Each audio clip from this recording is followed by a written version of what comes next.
Hi, I'm Bob Herbert. Welcome to OpEd.tv. The Anti-Defamation League began tracking reports of harassment, vandalism, and violence against Jews in 1979. The number of reports last year were the highest on record. Anti-Semitism has gone mainstream. It's becoming normalized in America. There have been many instances of Jews being assaulted in the streets of New York simply because they're Jewish. Donald Trump, a former president who was once again running for the White House, had dinner with well-known bigots Kanye West and Nick Fuentes. West has threatened to go, in his words, DEFCON 3 on Jewish people. He has said that he likes Adolf Hitler and that Jewish people should forgive Hitler. He also urged people to, quote, stop dissing the Nazis. Fuentes is a white supremacist and Holocaust denier who, among many other things, has said that Jews should get out of America and that white Christians should revolt and install Donald Trump as dictator. A number of Republican officials besides Trump have appeared publicly with Fuentes and at events sponsored by him, including congressional representatives Paul Gosar of Arizona and Marjorie Taylor Greene of Georgia. Here to talk about all of this, and more important, what can be done about it, is my guest, Scott Richmond, Regional Director of the Anti-Defamation League of New York and New Jersey. Scott, welcome. Thanks for being here. Thank you. So, after a long period in which it seemed that bigotry against Jews had actually diminished quite a bit, we are now seeing this awful upsurge in anti-Semitism. What changed? Look, there are many changes in society. I think there are some factors that are affecting anti-Semitism, like social media. Social media has been a huge driver of hate. First of all, it gives everybody a voice. It's a good thing. Right. You know, it democratizes society, but it also gives haters a voice. Not only does it give them a voice, but it gives them a way to find others who share hateful ideas. And it gives them a way to radicalize others who may not share those hateful ideas, but can, in time, embrace those ideas. That's one long-term factor. Polarization. The past few years have seen an incredible polarization in our society. Our society is divided. People take sides. And when people take sides, it's very hard to control hate. You know, traditionally, hate is controlled by civil society, pushing hate to the margins, saying this is not acceptable in civilized society, and they push it to the edges of society. But what happens when you have polarization? It begins to move to the mainstream. Right. People say, my side is good and your side is bad, no matter what happens. And only those on the left can control hate on the left, and only those on the right can control hate on the right. And if they're going to excuse it because they don't want to give an advantage to the other side, that makes it difficult to control hate. And we've also, in the past few years, seen a general emboldening of extremists and extremist points of view. You know, things that were not acceptable in just the recent past, we find that people they're not inhibited from those kinds of acts. White supremacists are probably the best example. A president having dinner with a white supremacist. I mean, these are the kinds of things that would have been completely unacceptable in recent years, but now we see this being acceptable, and it gives license to people to do things that they never would have done before. There are many factors affecting anti-Semitism, but those are just three very important ones, and I would say sort of timed with this upsurge, because the upsurge is not just the past week or month or year, it's really the past decade. ADL, you mentioned, has been tracking anti-Semitic incidents since 1979, but we really saw this upsurge beginning around 2013, 2014, and from there. In 2013, if you would have looked at our audit of anti-Semitic incidents, you would have seen that it tracked 1/4 of the number of incidents that we have today. Wow. So it's quadrupled since 2013. So describe what this surge looks like. What are the kinds of things that you are seeing, both the violent and the nonviolent? So we generally break this down into three types of anti-Semitic incidents: harassment, vandalism, and assault. And these are incidents. So they're not just hate crimes, they're also hate incidents that may involve speech. So if you come up to somebody on the street and you deny the Holocaust or you call them a dirty Jew, that's clearly an anti-Semitic incident, but nothing will happen to you. Right. It's not a hate crime. We have free speech in this country. We track those as well. So harassment, that's many types of these speech-related anti-Semitism are harassment. That's the most common form of anti-Semitic incidents. Then we have vandalism. So we see these many times in schools where there are swastikas in schools, vandalism of Jewish institutions. That we see frequently, perhaps with political slogans as well. But of course, it needs to rise to the level of anti-Semitism and not just be political speech. Right. And then, of course, assault. And you mentioned that, obviously the most heinous form of anti-Semitism, a person being physically attacked simply because of their identity, because they're Jewish. Right. Last year, we tracked the highest number of anti-Semitic assaults that we had ever seen, 88 assaults across this country. And of those 88 assaults, 51 of them took place in New York, 48 in New York City. That's a very, very troubling figure.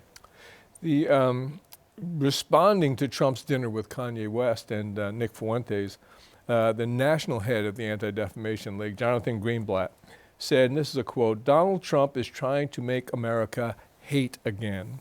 And he accused the former president of running arguably the most unapologetic white nationalist presidential campaign that we've ever seen. Now, it should be obvious why that kind of behavior is so egregious, but to a lot of people, it's not. So could you please explain why it is so alarming to see that kind of behavior, that kind of rhetoric coming from a person that carries the profile that a Donald Trump does? So, former president of the United States giving cover to somebody whose ideas are so odious to not just to the ADL, not just to Jews, but really to the values that America stands for. I mean, if we think about the idea of Nazis and this sort of ideology, I mean, hundreds of thousands of Americans lost their lives fighting against that ideology. This should be upsetting to every American, not just the Jewish community.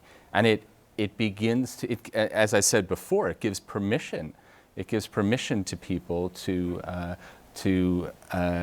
engage with people like this and engage with ideas like this. And anti-Semitism starts to normalize. And it's not just about President Trump. It's about other people who have a very big following over the past few Right. weeks, who have also done things which normalize anti-Semitism, which put it out there and make it acceptable. And we've seen so many instances of copycat anti-Semitic incidents because people are copying the language that they're hearing from people who are influencers, people who are out in the media, who are celebrities and sports figures. In October 2018, you had that terrible attack at the Tree of Life Synagogue in Pittsburgh. 11 people were killed. You mentioned earlier that you see vandalism and desecration at Jewish institutions, including synagogues, Jewish cemeteries, and that sort of thing. Can you give us a sense of the emotional impact of those kinds of acts? What does this kind of behavior do to the individuals and the families who are targeted or are affected by it? Obviously, it's devastating for the individuals and the families who are targeted. But just like any hate incident or hate crime, it does not just affect the victim, it affects the entire community, the entire group that's being affected. So, we have these instances in Brooklyn, for example, of Hasidic Jews, Haredi Jews who are being attacked on the street. Of course, it's devastating for the victim, Right. but the entire community is walking around scared. The entire community is saying, will I be next? Will I be the next victim? That's what terrorism is about. So, when you get this normalization, you have people who are willing to do it, who might not have been willing prior to the normalization, prior to the kinds of things that they see from public officials and high-profile individuals and stuff like that. And then I've actually seen people who don't even understand that this is wrong. talk a little bit about what ADL does to try and set the tone and explain what this is all about. Well, first of all, I'll talk about a concept which is very common within ADL, and that's called the pyramid of hate.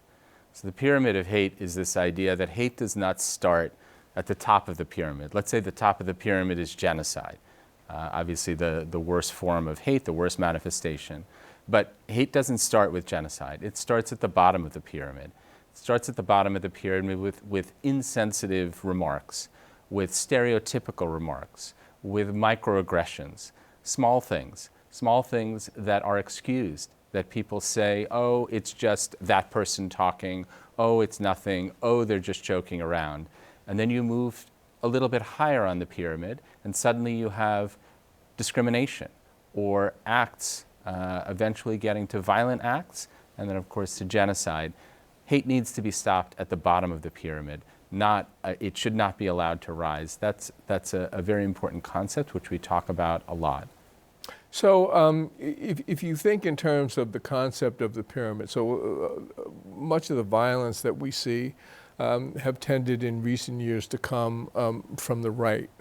But we also see quite a bit of anti-Semitism on the left. So you have the left and the right participating in this. So can you talk a little bit about the kinds of things that we're seeing from people who consider themselves liberal or leftist, and also what we've been seeing on college campuses where there have been quite a few problems? Right, and certainly we've been talking for the past few minutes about anti-Semitism on the right, white nationalism, et cetera, but ADL is tracking anti-Semitism from both sides, vigorously from both sides, fighting against anti-Semitism on both sides. And you're right, on the left, it exists, but it often exists in a little bit of a different form.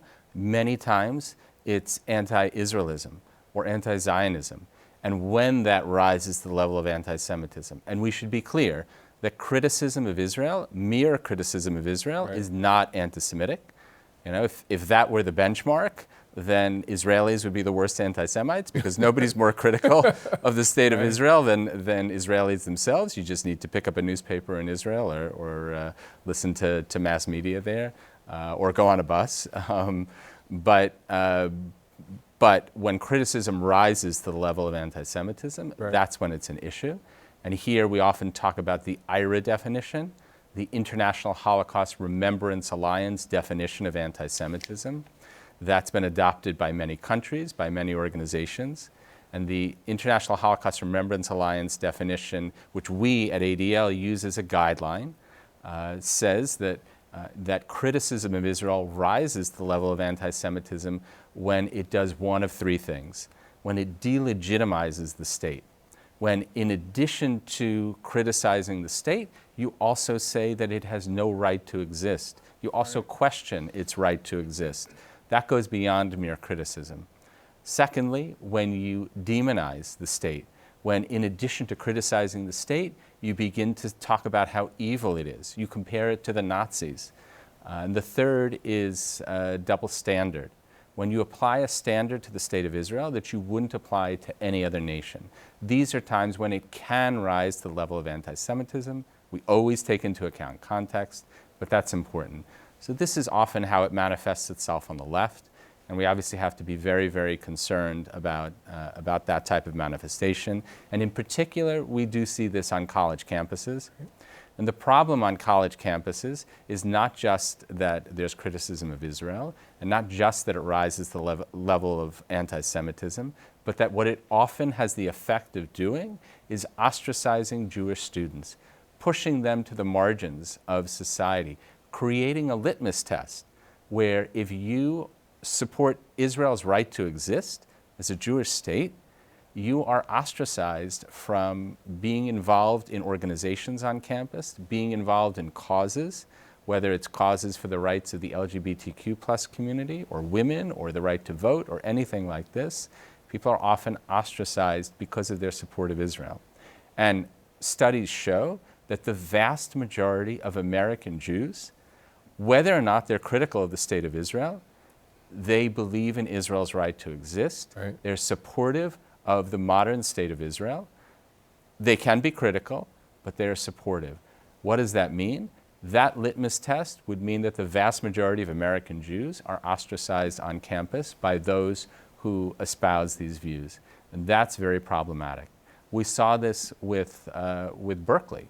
So the Berkeley Law School incident, which happened a few months ago, where a student organization created a litmus test. They said, if anybody is a Zionist, and the definition of Zionism is somebody who believes that Israel has a legitimate right to exist,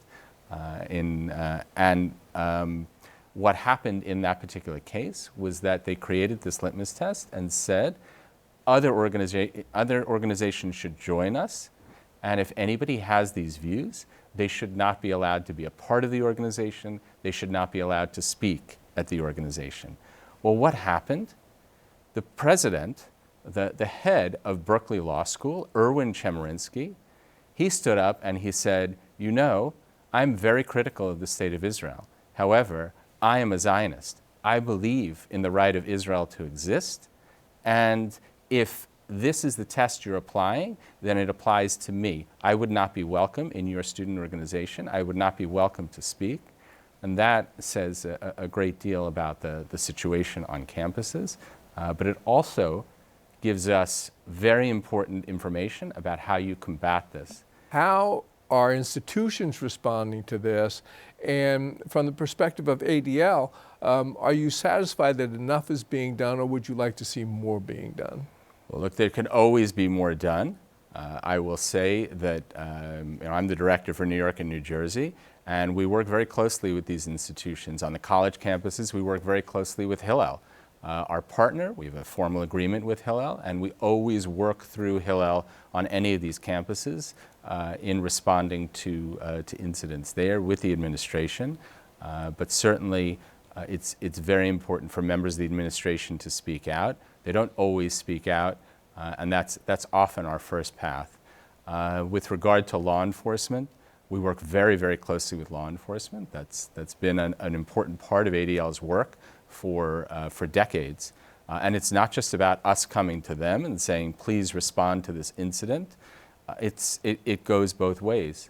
ADL is our Center on Extremism, is the intelligence arm of the Jewish community. We are supplying intelligence to law enforcement, very important part of what we do. We also offer workshops. ADL is the largest non-governmental trainer of law enforcement in this country. 20,000 law enforcement professionals were trained last year by ADL in hate crimes, extremism, anti-Semitism, and even their responsibility to society and how that can get out of hand.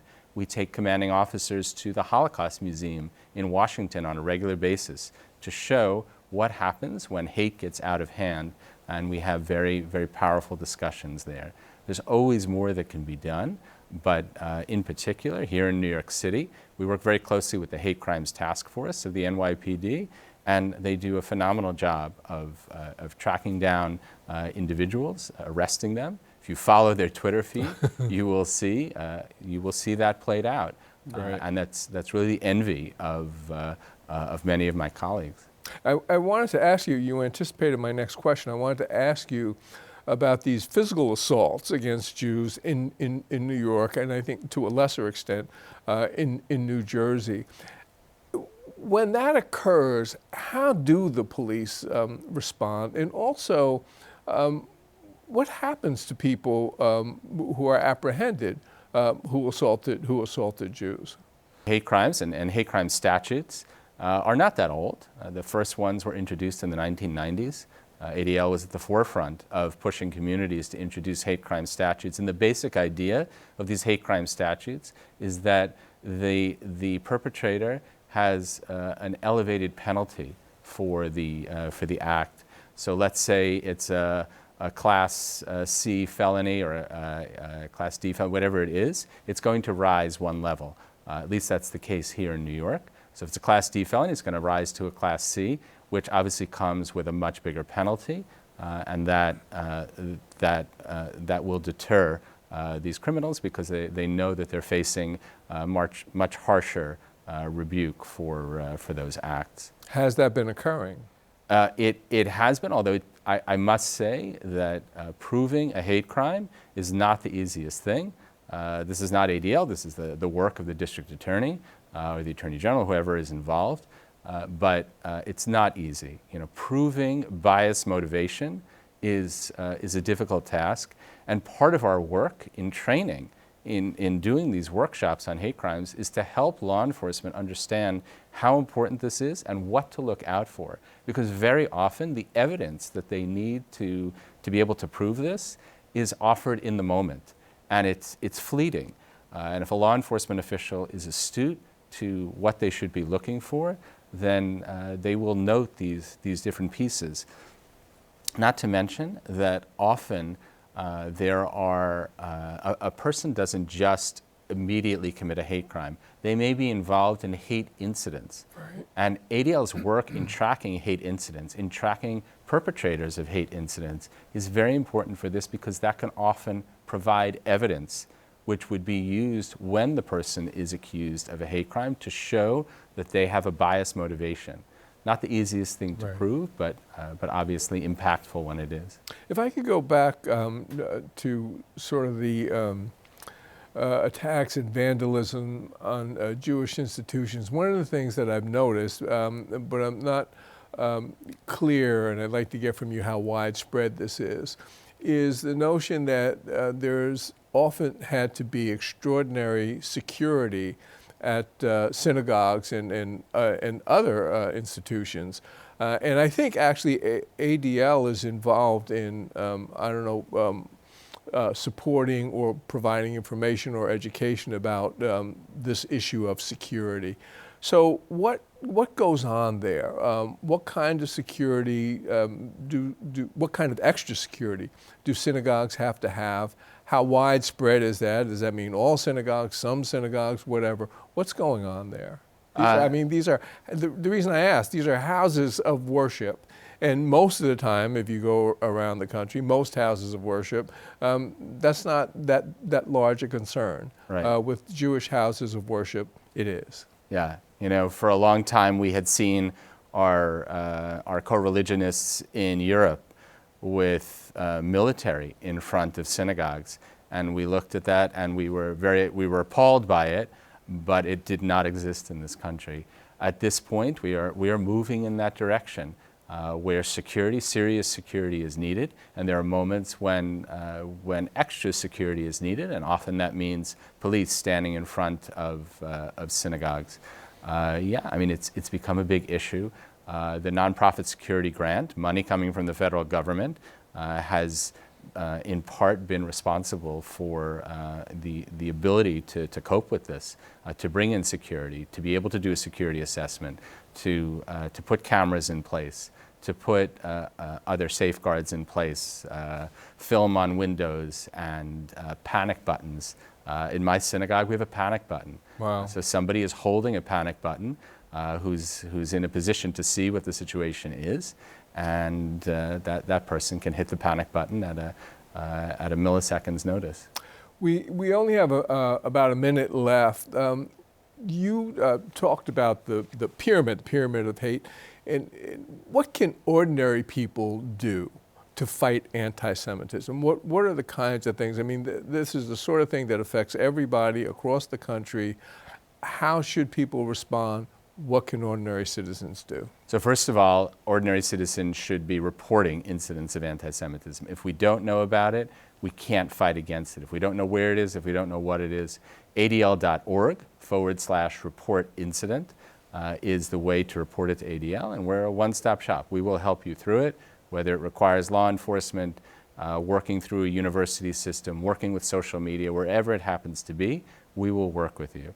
Second thing I would say is ordinary citizens should be active in being visible on these issues, whether it's reaching out to elected officials or other people in positions of power or influence to speak out, or even if it's on social media.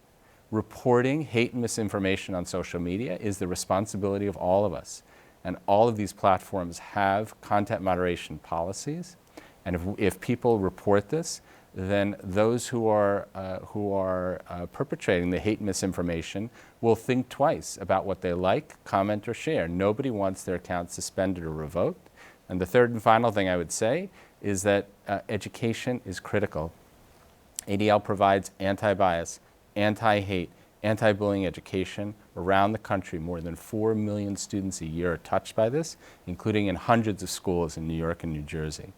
Very important to create a world where people respect one another, where they celebrate difference and celebrate diversity. That's what ADL is trying to create through these programs, just as important as teaching history, math, science, reading, etc. If you know a teacher, if you know an administrator, point them to adl.org/education. Point them to a lot of free resources there and to programs that they should be bringing into their schools. Not after there's an incident, which is how it happened for many years, but before. Scott Richmond, thank you so much for talking with us about this very important issue. Thank you. And to our viewers, thank you for watching, and we will see you next time.